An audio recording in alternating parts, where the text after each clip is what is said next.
social engineering is basically any act that can convince somebody to take some sort of action that probably will harm them in their personal life or in their career. Now, social engineering is also used to just convince somebody to eat their vegetables, right? You can use social engineering and persuasion with children. But social engineering in the form that we're going to be talking about today is basically using principles of persuasion to convince somebody to do something that they wouldn't normally do.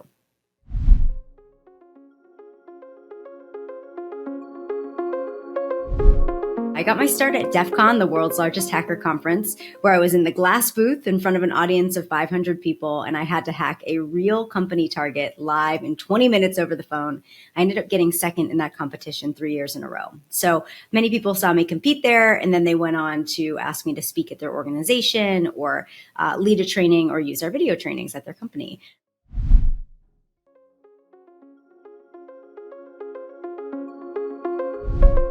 A friendly hacker, the only difference really between what an ethical hacker does and what a criminal does is that an ethical hacker or a friendly hacker has permission before they go ahead and do their attack. So getting consent, getting permission, walking through the scope, talking through what's appropriate in this scenario, and understanding how you can teach folks without scaring them too much.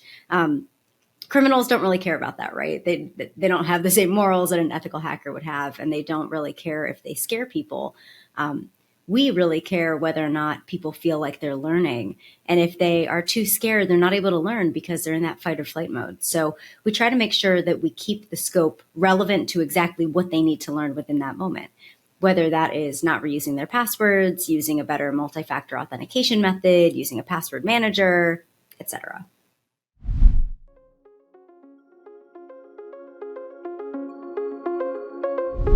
The social engineering attacks that we've been seeing a lot in the news recently really have to do with tricking somebody over the phone, email, or text message to gain access to their account.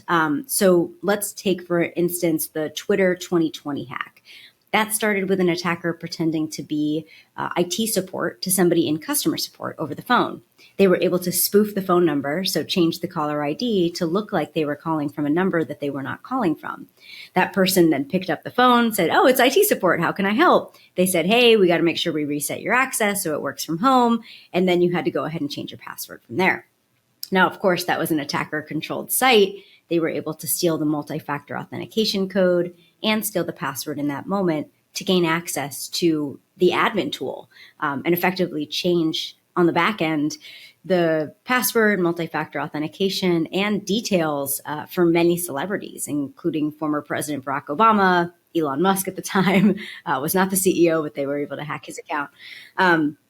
So that's kind of a good example of what we're seeing right now in the field. A lot of times this happens over phone recently, and we've also seen a lot of text message-based attacks. So the Uber hacker started over text. In fact, they actually started over WhatsApp, but very similar, pretending to be IT support.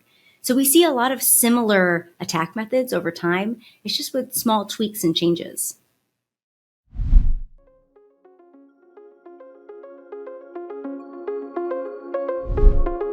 You've probably heard me say the phrase "be politely paranoid" before. That basically means use two methods of communication to confirm people are who they say they are before you go ahead and fulfill their specific request. So let's say you texted or emailed me and you said, "Hey, Rachel, I need you to go over and send this sensitive document my way so that we can do this podcast together."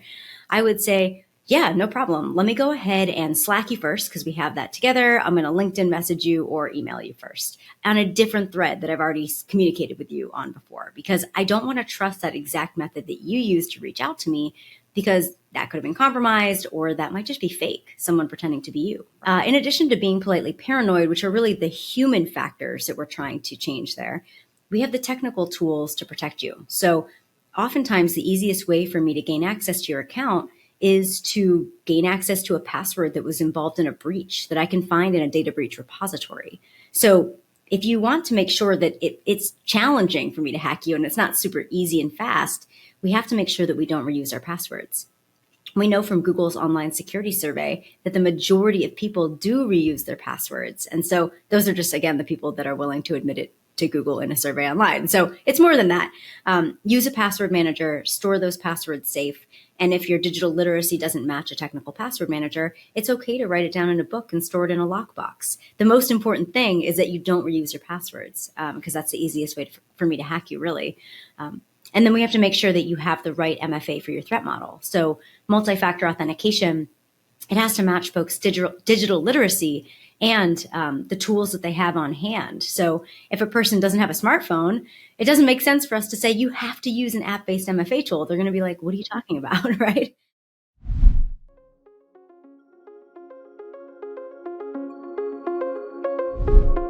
I think the group of people that falls for the attacks most frequently are brand new employees at the company.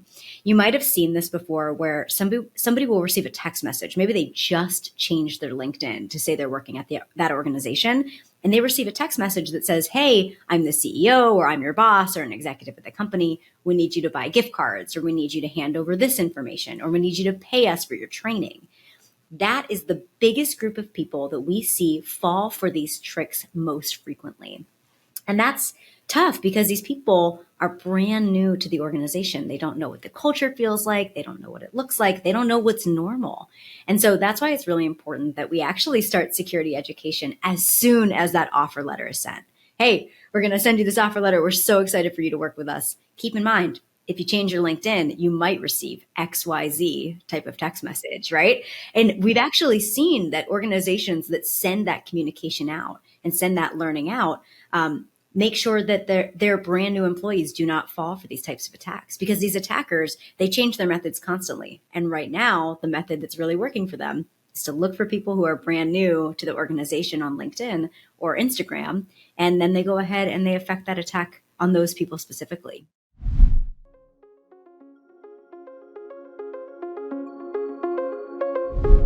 ChatGPT, you can put in a prompt, as you know, and it'll spit out something that's pretty believable. I mean, even in a language that you don't speak. So it empowers bad actors and, friendly hackers, really, bad actors and friendly hackers to be able to hack at scale very quickly with good, believable pretexts. The language, it matches how they speak within the office. There's good subject-verb agreement. The commas are in the right place, even if you don't speak the language. So it enables folks all over the world to be able to hack everyday folks. And, I'm really talking about Americans, because oftentimes in the US, we expect, if a phishing email is going to hit us and it's from somebody in another country, people think, the same advice they got in the 90s still holds true, that it's going to have bad English or poor grammar. And honestly, that's just not the case anymore. And then you couple it with the fact that we can do good spoofing and good voice cloning with AI tools, and you've got yourself a problem. People are going to get tricked.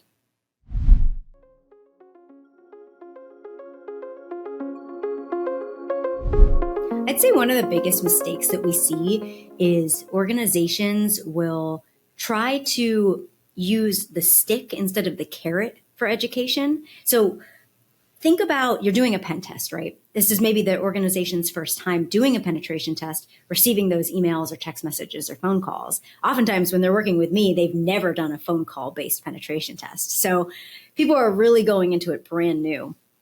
And then when people fall for it, the instinct of many corporations is to say, well, this is the first, second, or maybe third time that a person has, quote unquote, failed a pen test. It's important to understand that when we say we should fire those people, that doesn't make any sense. If anything, we need to understand as security professionals that it's our job to give them the tools that they need, that failing isn't that big of a deal. If you've got somebody who's just clicking and clicking and clicking, and they've clicked every single time to gain access to a donuts coupon through a pen test, and it's just week after week or month after month, then maybe give that person a sandbox so their clicking isn't such a big deal and it doesn't affect them or the organization as much. Maybe we need to upgrade their multi-factor authentication. We need to move them from SMS to app-based, or app-based to hardware or passkey. We can do a lot of different things to help that individual stay safe without firing them. Because again, we didn't hire this HR, customer support, or salesperson to be the number one security expert. We want them to understand what's going on, and we want them to be able to keep themselves and the company safe. But We can't expect them to know everything in the moment. And oftentimes, people in security fall for these attacks too. Nobody is immune from hacking.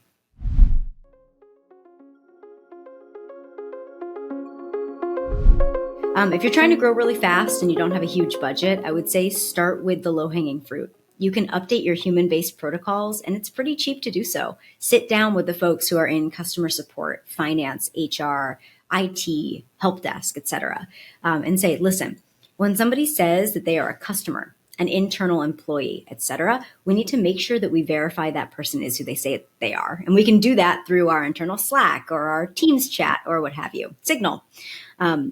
Then from there, upgrade your technical tools. If your budget is small, I would say start with good multi-factor authentication and a password manager.